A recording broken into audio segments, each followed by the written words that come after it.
நம்ம நாட்டுல காந்தியடிகளும் இருந்தாரு, சுவாமி விவேகானந்தரும் இருந்தாங்க.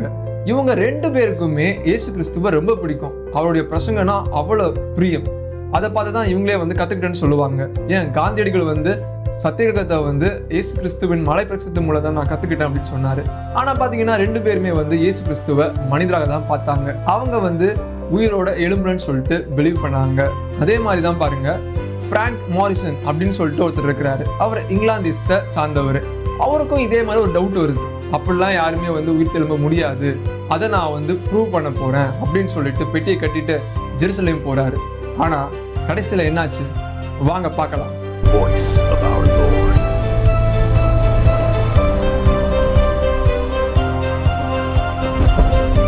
பிராங்க் மாரிசன் ஜெருசலேமுக்கு போறாரு. அங்க பாத்தீங்கன்னா ரிசர்ச் பண்ண ஆரம்பிக்கிறாரு. இப்ப பாத்தீங்கன்னா குறிப்பாக ஒரு 4 தியரியை கொண்டு வராரு. ரொம்ப ரிசர்ச் பண்ணி ஃபர்ஸ்ட் தியரி என்னன்னா ஸ்டோலன் பாடி தியரி. அதாவது இயேசு கிறிஸ்துவ அவரோட சீசர்கள் திருட்டு போயிட்டாங்க.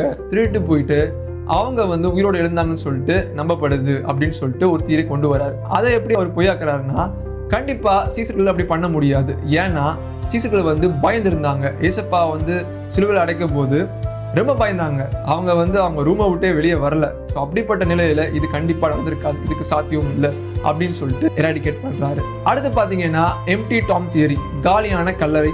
அது என்ன சொல்லுதுன்னா, அந்த பெண்கள் இருக்கிறாங்கல்ல, உயிர் திறந்த அன்னைக்கு காலையில ஏசப்பாவை பார்க்க போறாங்க.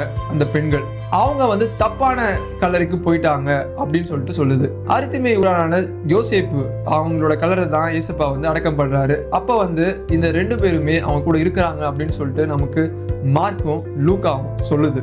அதனால அவங்க கண்டிப்பா தப்பான கல்லறைக்கு போயிருக்க வாய்ப்பே இல்லை. அப்படி போயிருந்தாலும் என்ன பண்ணிருப்பாங்க, சோல்ஜர்ஸ், ரோமன் சோல்ஜர்ஸ் அங்க இருக்கிறாங்க.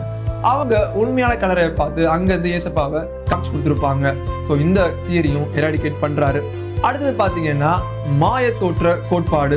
அப்படின்னா சீசர்கள் ஏசப்பாவோட நினைப்பாக இருந்தாங்க. அதனால ஏசப்பா அவங்களுக்கு காட்சி எடுத்துக்கலாம், அவங்க கற்பனையா அவங்கள பார்த்துக்கலாம் அப்படின்னு சொல்லிட்டு ஒரு தியரியை கொண்டு வராரு. ஆனா அதையும் பொய் என்று சொல்றாங்க. ஏன்னா கண்டிப்பா அந்த மாய தோற்றம் ஒருத்தருக்கு 2 பேருக்கு வரலாம். அது எப்படிங்க இத்தனை பேருக்கு வர முடியும்? ஸோ அதையும் எராடிகேட் பண்றாரு. அடுத்து பாத்தீங்கன்னா சீசர்களின் மாற்றங்கள். ஒரு பயந்து இருந்தாங்க. அவங்க ஒரு ரூம்ல தான் அடைஞ்சிட்டு இருந்தாங்க. வெளியே வர ரொம்ப கஷ்டப்பட்டாங்க. ஆனா அதே சீசர்கள் தான் இந்த உலகத்துக்கே அவரை பத்தி சொல்றாங்க. அவங்களுடைய உயிரையே கடவுளுக்காக கொடுத்துருக்காங்க. அந்த தைரியம் எப்படிங்க வந்தது? அது கண்டிப்பா உயிர் தெழுந்த நம்முடைய கர்த்தர் மட்டுமே அந்த தைரியத்தை கொடுக்க முடியும்.